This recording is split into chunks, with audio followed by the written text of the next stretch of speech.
ফেসবুকের সকল কৃষক বন্ধুরা আসসালামু আলাইকুম। আশা করি সকলে ভালো আছেন, আমিও ভালো আছি। পেঁয়াজের দানা ফেলার জন্য প্রস্তুতির কাজ চলছে।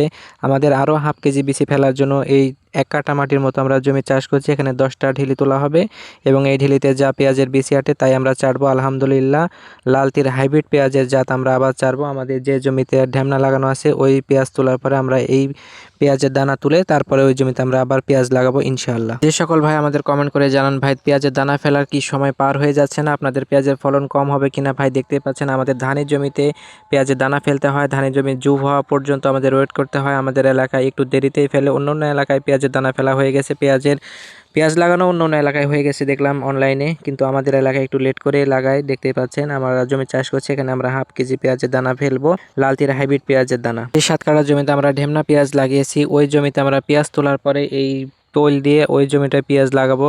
সেজন্য আমরা পৈল একটু দেরিতেই চারবো ইনশাল্লাহ, আরও 2-4 দিন দেরি হতে পারে। আপনারা শুরু থেকে শেষ পর্যন্ত দেখতেই থাকুন আমরা কিভাবে এই জমিতে প্রস্তুত করে পেঁয়াজের দানা ছাড়ি। অবশ্যই শেষ পর্যন্ত দেখবেন এবং ভিডিওটি ভালো লাগলে অবশ্যই শেয়ার করে দিবেন ইনশাআল্লাহ।